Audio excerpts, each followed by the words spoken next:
नमस्कार। मेरे प्यारे देशवासियों,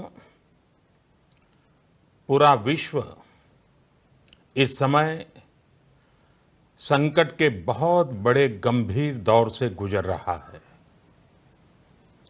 आमतौर पर कभी जब कोई प्राकृतिक संकट आता है तो वो कुछ देशों या राज्यों तक ही सीमित रहता है, लेकिन इस बार ये संकट ऐसा है जिसने विश्व भर में पूरी मानव जाति को संकट में डाल दिया है। जब प्रथम विश्व युद्ध हुआ था, जब द्वितीय विश्व युद्ध हुआ था, तब भी इतने देश युद्ध से प्रभावित नहीं हुए थे जितने आज कोरोना की इस बीमारी से हैं। पिछले 2 महीने से हम निरंतर दुनिया भर से आ रहे कोरोना वायरस से जुड़ी चिंताजनक खबरें देख रहे हैं, सुन रहे हैं। इन 2 महीनों में भारत के 130 करोड़ नागरिकों ने कोरोना जैसी वैश्विक महामारी का डटकर मुकाबला किया है। सभी देशवासियों ने आवश्यक सावधानियां बरतने का भरसक प्रयास भी किया है, लेकिन बीते कुछ दिनों से एक ऐसा माहौल बन रहा है, ऐसा लग रहा है जैसे हम संकट से बचे हुए हैं। ऐसा लगता है सब ठीक है। वैश्विक महामारी कोरोना से निश्चिंत हो जाने की ये सोच सही नहीं है। इसलिए प्रत्येक भारतवासी का सजग रहना, सतर्क रहना बहुत आवश्यक है। साथियों, आपसे मैंने जब भी जो भी मांगा है, मुझे कभी भी देशवासियों ने निराश नहीं किया है। ये आपके आशीर्वाद की ताकत है कि हम सब मिल करके अपने निर्धारित लक्ष्यों की तरफ आगे बढ़ रहे हैं। प्रयास सफल भी होते हैं। आज मैं आप सभी देशवासियों से, 130 करोड़ देशवासियों से, आप सबसे कुछ मांगने आया हूं। मुझे आपके आने वाले कुछ सप्ताह चाहिए। आपका आने वाला कुछ समय चाहिए। मेरे प्यारे देशवासियों, अभी तक विज्ञान कोरोना महामारी से बचने के लिए कोई निश्चित उपाय नहीं सुझा सका है और न ही इसकी कोई वैक्सीन बन पाई है। ऐसी स्थिति में हर किसी की चिंता बढ़नी बहुत स्वाभाविक है। दुनिया के जिन देशों में कोरोना का वायरस और उसका प्रभाव ज्यादा देखा जा रहा है, वहां अध्ययन में एक और बात सामने आई है। इन देशों में शुरुआती कुछ दिनों के बाद अचानक बीमारी का जैसे विस्फोट हुआ है। इन देशों में कोरोना से संक्रमित लोगों की संख्या बहुत तेजी से बढ़ी है। भारत सरकार इस स्थिति पर, इस वैश्विक महामारी के फैलावे के इस ट्रैक रिकॉर्ड पर पूरी तरह नजर रखे हुए है। हालांकि कुछ देश ऐसे भी हैं जिन्होंने आवश्यक निर्णय भी किए और अपने यहां के लोगों को ज्यादा से ज्यादा आइसोलेट करके स्थिति को संभाला है और उसमें नागरिकों की भूमिका बहुत अहम रही है। भारत जैसे 130 करोड़ की आबादी वाले देश के सामने, और हम वो देश हैं जो विकास के लिए प्रयत्नशील देश हैं, और हम जैसे देश पर कोरोना का ये संकट सामान्य बात नहीं है। आज जब बड़े-बड़े और विकसित देशों में हम इस वैश्विक महामारी का व्यापक प्रभाव देख रहे हैं, तो भारत पर इसका कोई प्रभाव नहीं पड़ेगा, ये मानना गलत है। और इसलिए इस वैश्विक महामारी का मुकाबला करने के लिए दो प्रमुख बातों की आवश्यकता है। पहला, संकल्प, और दूसरा, संयम। संकल्प और संयम। आज 130 करोड़ देशवासियों को अपना संकल्प और दृढ़ करना होगा कि हम इस वैश्विक महामारी को रोकने के लिए एक नागरिक के नाते अपने कर्तव्य का पालन करेंगे। केंद्र सरकार, राज्य सरकारों के दिशा निर्देशों का पूरी तरह से पालन करेंगे। आज हमें ये संकल्प लेना होगा कि हम स्वयं संक्रमित होने से बचेंगे और दूसरों को भी संक्रमित होने से बचाएंगे। साथियों, इस तरह की वैश्विक महामारी में एक ही मंत्र काम करता है, हम स्वस्थ तो जग स्वस्थ। हम स्वस्थ तो जग स्वस्थ। ऐसी स्थिति में जब इस बीमारी की कोई दवा नहीं है, तो हमारा खुद का स्वस्थ बने रहना ये सबसे पहली आवश्यकता है। इस बीमारी से बचने और खुद के स्वस्थ बने रहने के लिए दूसरी अनिवार्यता है, वो है संयम। और संयम का तरीका क्या है?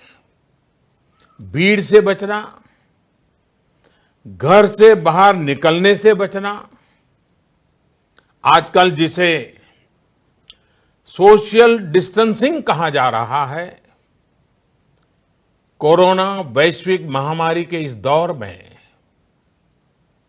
ये सोशल डिस्टेंसिंग ये बहुत ही ज्यादा आवश्यक है और कारगर भी है।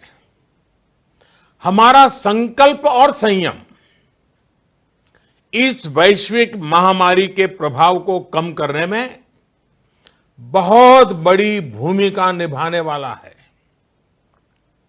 और इसलिए अगर आपको लगता है कि आप ठीक हैं, आपको कुछ नहीं होगा, आप ऐसे ही मार्केट में घूमते रहेंगे, सड़कों पर जाते रहेंगे और कोरोना से बचे रहेंगे, मैं समझता हूं ये सोच सही नहीं है। ऐसा करके आप अपने साथ और अपने प्रियजनों को, अपने परिवार के साथ अन्याय करेंगे। इसलिए मेरा सभी देशवासियों से ये आग्रह है कि आने वाले कुछ सप्ताह तक जब बहुत जरूरी हो तभी अपने घर से बाहर निकलें। जितना संभव हो सके आप अपना काम, चाहे बिजनेस से जुड़ा हो, ऑफिस से जुड़ा हो सके तो अपने घर से ही करें।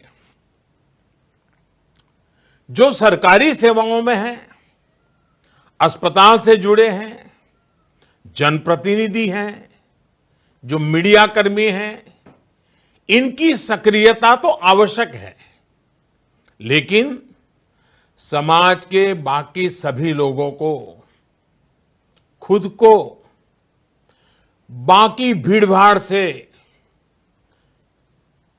बाकी समारोह से आइसोलेट कर लेना चाहिए। मेरा एक और आग्रह है कि हमारे परिवार में जो भी सीनियर सिटीजन्स हो, 60-65 वर्ष की आयु के ऊपर के व्यक्ति हो, वो आने वाले कुछ सप्ताह तक घर से बाहर न निकलें। मैं फिर से आग्रह करता हूं, 60-65 से ऊपर की आयु वाले हमारे सभी परिवार के जन घर से बाहर न निकले। हो सकता है कि वर्तमान पीढ़ी पुरानी कुछ बातों से परिचित नहीं होगी, लेकिन मैं आपको बताना चाहता हूं, मैं जब छोटा था उस समय हम अनुभव करते थे। उस समय जब युद्ध की स्थिति होती थी तो गांव-गांव ब्लैकआउट किया जाता था। शीशे पर भी कागज लगा दिया जाता था, लाइट बंद रखी जाती थी, लोग रात भर चौकी करते थे और युद्ध न हो तो भी साल में 1-2 बार तो वहां के जो नगर पालिकाएं होती थी वो जागरूक होकर के ये ब्लैकआउट का ड्रिल भी करवाती थी। लोगों को आदत बनी रहे इसके लिए प्रयास करती थी। और इसलिए मैं आज प्रत्येक देशवासी से एक और समर्थन मांग रहा हूं। ये है जनता कर्फ्यू। जनता कर्फ्यू यानी जनता के लिए, जनता द्वारा खुद पर लगाया गया कर्फ्यू। इस रविवार यानी 2 दिन के बाद 22 मार्च रविवार को सुबह 7 बजे से रात 9 बजे तक सभी देशवासियों को जनता कर्फ्यू का पालन करना है। इस जनता कर्फ्यू के दरमियान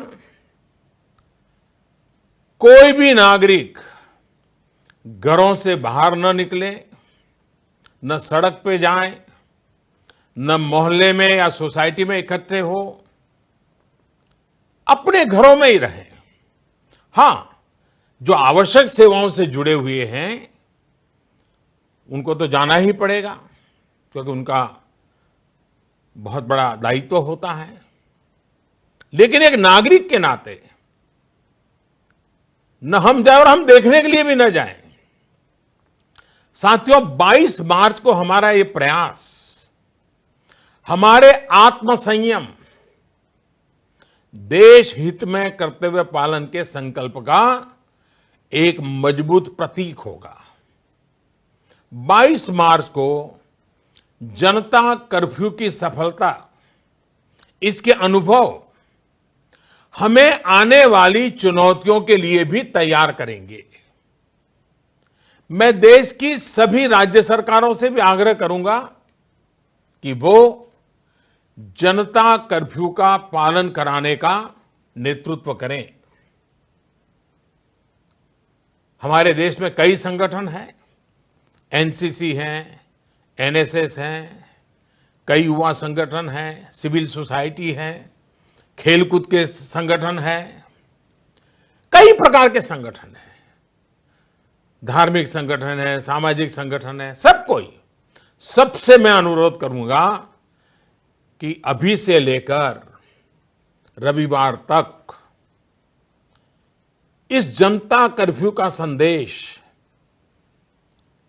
लोगों तक पहुंचाएं, लोगों को जागरूक करें। आप ये भी कर सकते हैं, हर दिन 10 नए लोगों को फोन करके आप इस वैश्विक महामारी के संबंध में नागरिक को करने वाले काम, जनता कर्फ्यू की बात उनको समझाएं, उनको बताएं। मेरे प्यारे देशवासियों, ये जनता कर्फ्यू एक प्रकार से हमारे लिए, भारत के लिए एक कसौटी की तरह होगा। ये कोरोना जैसी वैश्विक महामारी के खिलाफ लड़ाई के लिए भारत कितना तैयार है, ये देखने और परखने का भी समय है। आपके इन प्रयासों के बीच जनता कर्फ्यू के दिन 22 मार्च को, रविवार को ही, मैं आपसे एक और सहयोग चाहता हूं।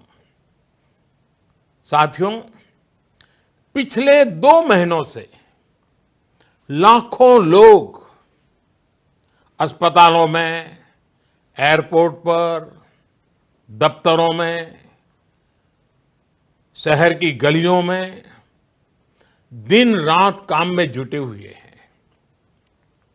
चाहे डॉक्टर हो, नर्सिस हो, हॉस्पिटल का स्टाफ हो, सफाई करने वाले हमारे भाई बहन हो, एयरलाइंस के कर्मचारी हो, सरकारी कर्मचारी हो, पुलिसकर्मी हो, मीडिया कर्मी हो, रेलवे, बस, ऑटो रिक्शा की सुविधा से जुड़े लोग हो, होम डिलीवरी करने वाले लोग हो, ये लोग अपनी परवाह न करते हुए दूसरों की सेवा में लगे हुए हैं। आज की परिस्थितियां देखें तो ये सेवाएं सामान्य नहीं कही जा सकती। आज खुद भी इनके संक्रमित होने का पूरा खतरा मोल लेते हैं। बावजूद इसके ये अपना कर्तव्य भी निभा रहे हैं, हर किसी की सेवा करने का प्रयास कर रहे हैं। ये अपने आप में राष्ट्र रक्षक की तरह कोरोना महामारी और हमारे बीच में एक शक्ति बनकर के खड़े हैं। देश ऐसे सब छोटे बड़े व्यक्तियों का, संगठनों का कृतज्ञ है।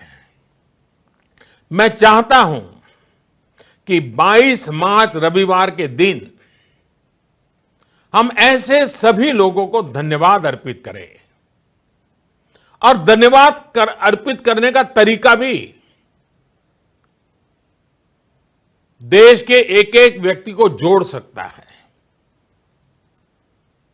रविवार को, यानी जनता कर्फ्यू के दिन शाम को ठीक 5 बजे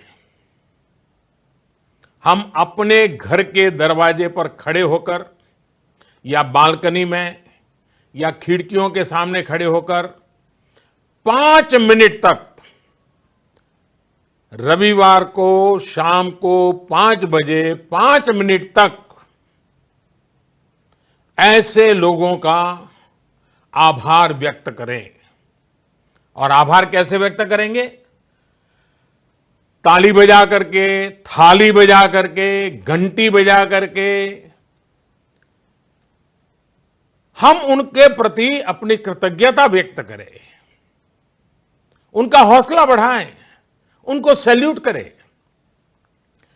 पूरे देश के स्थानीय प्रशासन से भी मेरा आग्रह है कि 22 मार्च को 5 बजे सायरन की आवाज से इसकी सूचना लोगों तक पहुंचाए। सेवा परमो धर्म के हमारे संस्कारों को मानने वाले ऐसे देशवासियों के लिए हमें पूरी श्रद्धा के साथ अपने भाव व्यक्त करने चाहिए। साथियों, संकट के इस समय में आपको ये भी ध्यान रखना है कि हमारी आवश्यक सेवाओं पर, हमारे हॉस्पिटलों पर दबाव बढ़ना नहीं चाहिए, ताकि हमारी हॉस्पिटल की व्यवस्थाओं को, हमारे डॉक्टरों को, हमारे पैरामेडिकल स्टाफ को इस महामारी के लिए प्राथमिकता देने की सुविधा बने। और इसलिए मेरा सभी देशवासियों से आग्रह यह भी है कि रूटीन चेकअप के लिए अस्पताल जाने की हमारी जो भी आदत रही हो, उससे बचना चाहिए। जितना बच सके बचना चाहिए। आपको बहुत जरूरी लग रहा हो तो अपनी जान पहचान वाले डॉक्टर, आपके फैमिली डॉक्टर या अपने रिश्तेदारी में जो डॉक्टर हो, उनसे फोन पर ही उनसे आवश्यक सलाह ले लें। अगर आपने इलेक्टिव सर्जरी जो बहुत आवश्यक ना हो, ऐसी सर्जरी उसकी कोई डेट ले रखी है, तो मेरा आग्रह है कि इसे भी आगे बढ़वा दें, 1 महीना बाद की तारीख ले दें। साथियों, इस वैश्विक महामारी का अर्थव्यवस्था पर भी व्यापक प्रभाव पड़ रहा है। कोरोना महामारी से उत्पन्न हो रही आर्थिक चुनौतियों को ध्यान में रखते हुए सरकार ने, भारत सरकार के वित्त मंत्री के नेतृत्व में, फाइनेंस मिनिस्टर के नेतृत्व में सरकार ने एक कोविड-19 इकोनॉमिक रिस्पांस टास्क फोर्स, इसके गठन का फैसला लिया है। ये टास्क फोर्स सारे स्टेक होल्डर से नियमित संपर्क में रहते हुए, फीडबैक लेते हुए, हर परिस्थिति का आकलन करते हुए निकट भविष्य में फैसले लेगी। ये टास्क फोर्स ये भी सुनिश्चित करेगी कि आर्थिक मुश्किलों को कम करने के लिए जितने भी कदम उठाए जाएं, उन पर प्रभावी रूप से अमल हो। निश्चित तौर पर ये महामारी ने देश के मध्यम वर्ग, निम्न मध्यम वर्ग और गरीब के आर्थिक हितों को भी गहरी क्षति पहुंचा दी है। संकट के इस समय में मेरा देश के व्यापारी जगत, उच्च आय वर्ग से भी आग्रह है कि अगर संभव है तो आप जिन जिन लोगों से सेवाएं लेते हैं, उनके आर्थिक हितों का ध्यान रखें। हो सकता है आने वाले कुछ दिनों में ये लोग दफ्तर ना आ पाएं, आपके घर ना आ पाएं। ऐसे में उनका वेतन न काटें, पूरी मानवीयता के साथ, संवेदनशीलता के साथ फैसला ले। हमेशा याद रखिएगा, उन्हें भी अपना परिवार चलाना है, अपने परिवार को बीमारी से बचाना है। मैं देशवासियों को इस बात के लिए भी आश्वस्त करता हूं कि देश में दूध, खाने पीने का सामान, दवाइयां, जीवन के लिए जरूरी ऐसी आवश्यक चीजों की कमी ना हो, इसके लिए तमाम कदम उठाए जा रहे हैं। ये सप्लाई कभी रोका नहीं जाएगा। इसलिए मेरा सभी देशवासियों से ये आग्रह है कि जरूरी सामान संग्रह करने की होड़ न लगाएं। आप पहले जैसे करते हैं वैसे ही सामान्य रूप से ही खरीदारी करें। पैनिक बाइंग ये कतई ठीक नहीं है, उसको न करें।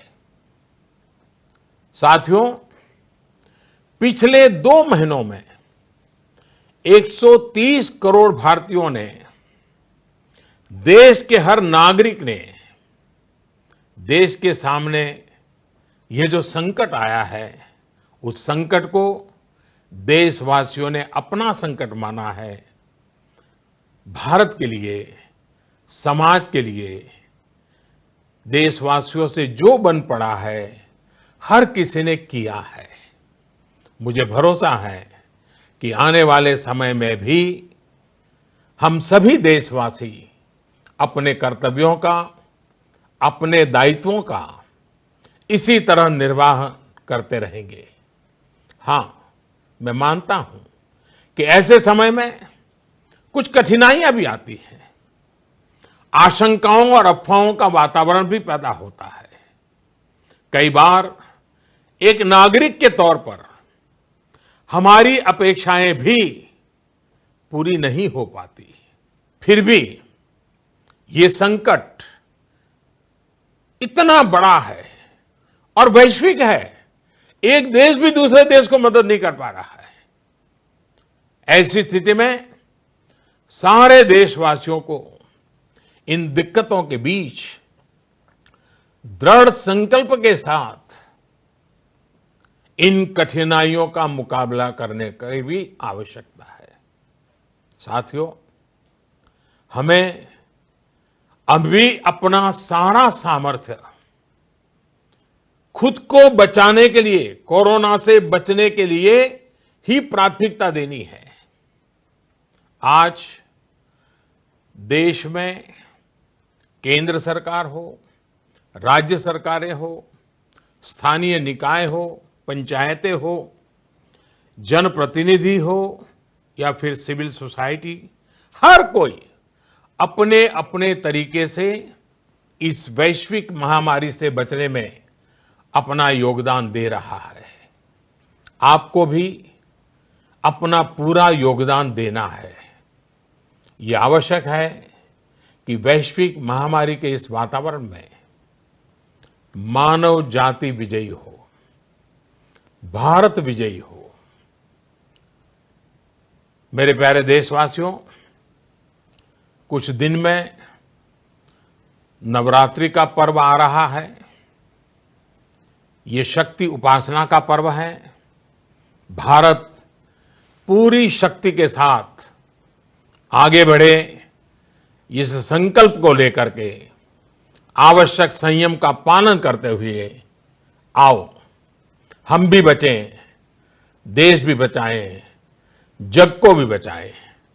फिर एक बार मैं आग्रह करूंगा, जनता कर्फ्यू के लिए मैं आग्रह करूंगा, सेवा करने वालों का धन्यवाद करने के लिए।